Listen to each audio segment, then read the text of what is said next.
নমস্কার সকলকে। আজ কথা বলবো গর্ভবতী মায়েদের জন্য পুষ্টিকর 5টি খাবার নিয়ে। শিশুর জন্মগত ত্রুটি হওয়া, শিশুর স্বাভাবিকের চেয়ে ওজন কম হওয়া অথবা সময়ের আগে অর্থাৎ প্রিম্যাচিওর ডেলিভারি হওয়াকে প্রতিরোধ করতে পারে সঠিক খাদ্যাভ্যাস এবং লাইফস্টাইল। এই রকমই 5টি খাবার নিয়ে আজ কথা বলবো। তালিকার প্রথম খাবার হচ্ছে ডিম। খুবই সহজলভ্য একটি খাবার। এই খাবারের মধ্যে প্রচুর পরিমাণে ভিটামিন এবং মিনারেলস পাওয়া যায়। এছাড়াও ডিমের মধ্যে রয়েছে কোলিন। এই কোলিন কি? যখন শিশু গর্ভের মধ্যে ধীরে ধীরে বেড়ে ওঠে, যখন তার স্নায়ুতন্ত্র, মস্তিষ্ক অথবা ব্রেন বেড়ে ওঠে, তখন মস্তিষ্ক গঠনের জন্য এবং তার স্নায়ুতন্ত্র গঠনের জন্য এই কোলিন খুবই প্রয়োজনীয় একটি উপাদান এবং এই কোলিন পাওয়া যায় ডিমের মধ্যে। ডিমের মধ্যে এই কোলিন ছাড়াও আরও অন্যান্য এত ধরনের মাল্টিভিটামিন পাওয়া যায় যে গবেষকরা একে নেচার্স মাল্টিভিটামিন অর্থাৎ প্রাকৃতিক মাল্টিভিটামিনও বলে থাকেন। তাই আপনি প্রত্যেক দিন নিজের খাবারের মধ্যে ডিম নিশ্চয়ই রাখবেন। নম্বর 2-এ রয়েছে ক্যালসিয়াম।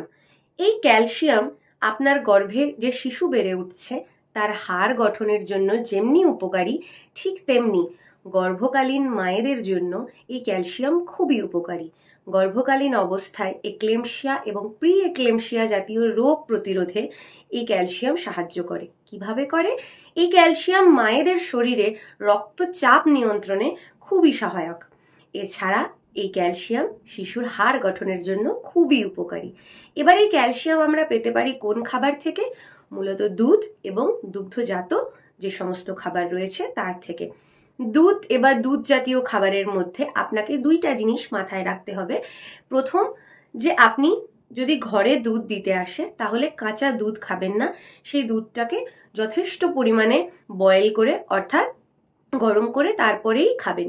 এবং যদি দুগ্ধজাত প্রোডাক্ট মানে পনির, টক দই, মিষ্টি দই, ছানা ইত্যাদি আপনি গ্রহণ করেন, সেক্ষেত্রে মাথায় রাখতে হবে যে সবচেয়ে পুষ্টিকর হচ্ছে টক দই। মিষ্টি দইয়ে চিনির পরিমাণটা বেশি থাকে, যা কিনা আমাদের গর্ভকালীন অবস্থায় খাওয়াটা অতটা ভালো নয়, যার জন্য গর্ভকালীন অথবা জেস্টেশনাল ডায়াবেটিসের মতো সমস্যা দেখা দিতে পারে। তাই জন্য আপনি টক দই অথবা দুধ গ্রহণ করতে পারেন। কতটা গ্রহণ করতে হবে? যদি আপনি দুধ গ্রহণ করেন তাহলে প্রত্যেক দিন 200 থেকে 500 ml, এবং যদি আপনি টক দই গ্রহণ করেন প্রত্যেক দিন 3 কাপ মতো টক দই গ্রহণ করতে পারেন। এই তথ্যগুলো কোনোটাই আমার মন গড়া নয়। বছরের পর বছর বিজ্ঞানীরা রিসার্চ অর্থাৎ গবেষণার মাধ্যমে এই তথ্যগুলি তুলে ধরেছেন। তালিকার 3 নম্বর উপকরণ হচ্ছে শাক। শাক খাওয়ার অনেকগুলি উপকারিতা রয়েছে, তার মধ্যে আজকে প্রধান 3টি উপকারিতা নিয়ে আমি কথা বলবো। প্রথম এবং প্রধান উপকারিতা শাক খাওয়ার মধ্যে রয়েছে যে শাকে প্রচুর পরিমাণে ফোলেট অথবা ফলিক অ্যাসিড পাওয়া যায়। এবার এই ফোলেট বা ফলিক অ্যাসিড গর্ভকালীন অবস্থায় খুবই গুরুত্বপূর্ণ, কারণ এই ফোলেট গর্ভকালীন অবস্থায় যে শিশু আপনার গর্ভে বেড়ে উঠছে তার জন্য খুবই দরকারি। কারণ এই ফোলেটের দ্বারা আপনার শিশুর মস্তিষ্ক এবং সুষুম্না কাণ্ডের সঠিকভাবে গ্রোথ অথবা বৃদ্ধি হয়। এই ফোলেটের অভাবে স্পাইনা বাইফিডার মতো মারণ রোগও হতে পারে। তাই জন্য আপনি আপনার খাদ্যাভ্যাসে ফোলেট অর্থাৎ শাক অবশ্যই গ্রহণ করবেন। ডাক্তারেরা শুধুমাত্র খাবার থেকে ফোলেটের উপর নির্ভর করেন না, ওনারা আপনাদেরকে ফলিক অ্যাসিডের ট্যাবলেট প্রেগনেন্সির প্রথম দিন থেকে দিয়ে থাকেন, কারণ এই ফোলেট শিশুর বিকাশের জন্য খুবই জরুরি। এবার আসি 2 নম্বরে। শাকে থাকে প্রচুর পরিমাণে আয়রন। এই আয়রনের ভূমিকা কি? এই আয়রন আপনার গর্ভে যে শিশু বেড়ে উঠছে তার মধ্যে রক্তনালী সৃষ্টি হতে প্রভূত ভূমিকা পালন করে থাকে। তাই শাক খুবই উপকারী একটি খাবার। এছাড়াও শাকের 3 নম্বর গুরুত্বপূর্ণ যে পয়েন্টটি রয়েছে তার মধ্যে বলতে হবে যে শাকে প্রচণ্ড পরিমাণে আঁশ অথবা ফাইবার কন্টেন্ট থাকে। প্রেগনেন্সি অবস্থায় অর্থাৎ গর্ভকালীন অবস্থায় মায়েরা সাধারণত একটি সমস্যায় খুবই ভুগে থাকে, সেটি হলো কনস্টিপেশন বা কষা পায়খানার সমস্যা। এই শাক জাতীয় খাবার খেলে প্রচুর পরিমাণে ফাইবার অর্থাৎ আঁশ আপনার শরীরে আসে এবং তার ফলে কনস্টিপেশন বা কষা পায়খানার মতো সমস্যা আস্তে আস্তে কমতে থাকে। এবার কোন ধরনের শাক খাবেন? পুঁই শাক, নোটে শাক, ঢেঁকির শাক, লাল শাক, যে কোনো রকমের শাক প্রত্যেক দিন আপনি একটু একটু করে খেতে পারেন। এতে 3টি উপকারিতা কি কি বললাম? ফলিক অ্যাসিড, আয়রন এবং আঁশ বা ফাইবার আপনার শিশু এবং আপনার জন্য খুবই উপকারী। তালিকায় 4 নম্বর উপকরণটি হলো ভিটামিন সি। অনেকেরই ধারণা হয়ে থাকে যে ভিটামিন সি শুধুমাত্র টক জাতীয় ফলে থাকে। হ্যাঁ, কথাটা ঠিকই বলেছেন, কিন্তু এর সঙ্গে আমি আরও একটি বাক্য যোগ করতে চাইব যে শুধুমাত্র টক ফলে নয়, ভিটামিন সি অনেক প্রাকৃতিক শাকসবজিতেও পাওয়া যায়, যেমন টমেটো, যেমন ব্রকলি, যেমন বেল পেপার, যেমন ক্যাপসিকাম ইত্যাদিতেও ভিটামিন সি যথেষ্ট পরিমাণে পাওয়া যায়। আপনি প্রত্যেক দিন 1 বাটি করে সবজি প্রত্যেকটা খাবারের সঙ্গে, অর্থাৎ দুপুরের খাবার, রাতের খাবার বা ব্রেকফাস্টের সঙ্গে অবশ্যই নেবেন, যার মধ্যে ভিটামিন সি থাকে।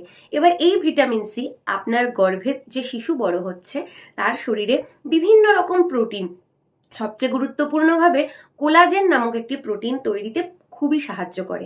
ভিটামিন সি যুক্ত খাবার নেওয়ার জন্য আপনাকে 2টা জিনিস মাথায় রাখতে হবে। প্রথম, যে আপনি বিভিন্ন টক জাতীয় ফল যেমন আমলা, যেমন বিভিন্ন ধরনের লেবু এবং শাকসবজি যেমন টমেটো, বেল পেপার, ক্যাপসিকাম ইত্যাদি থেকে ভিটামিন সি পাবেন। এবং দ্বিতীয় কথা হচ্ছে যে ভিটামিন সি হিট ল্যাবাইল, অর্থাৎ উচ্চ তাপে ভিটামিন সির গুণমান নষ্ট হয়। সেই জন্য এই ধরনের খাবারগুলি খাবার সময় চেষ্টা করবেন কাঁচাই খেতে, আর যদি সবজি জাতীয় খাবার খান তাহলে চেষ্টা করবেন কম আঁচে, যতটা কম মোটামুটি একটা সেদ্ধ করার মতো করে রান্না করে খেতে। খুব বেশি তাপে এই সবজিগুলির মধ্যে উপস্থিত ভিটামিন সি এর গুণমান নষ্ট হয়। লিস্টে 5 নম্বরে রয়েছে প্রোটিন। প্রোটিন আমাদের প্রত্যেকের শরীরে কতটা গুরুত্বপূর্ণ আশা করি আমরা সকলেই জানি। যদি জানেন না তাহলে জানিয়ে রাখি, আমাদের শরীরের হাতের নখ থেকে মাথার চুল অবধি সমস্ত কিছুই কিন্তু প্রোটিন দিয়ে তৈরি। বিভিন্ন এনজাইমস, নিউরোট্রান্সমিটার্স, বিভিন্ন অঙ্গ, তন্ত্র, হাড়, দাঁত সমস্ত কিছুই কিন্তু প্রোটিন দিয়ে তৈরি। অর্থাৎ গবেষকরা বলে থাকেন যে প্রোটিন হচ্ছে আমাদের শরীরের বিল্ডিং ব্লকস, অর্থাৎ গঠনমূলক এক একটি ছোট ছোট ধাপ। এই প্রোটিন ছাড়া আমাদের শরীর একেবারেই অকেজো। তো আপনার গর্ভে যে শিশুটি বড় হচ্ছে তার জন্য একই কথা প্রযোজ্য। তার শরীরের বিভিন্ন জায়গা সঠিকভাবে বিকাশ করার জন্য, সঠিকভাবে গড়ে তোলার জন্য প্রোটিন কিন্তু খুবই দরকারি। এবার এই প্রোটিনের সোর্স বা উৎস কি কি, কোন কোন খাবার থেকে আমরা প্রোটিন পেতে পারি?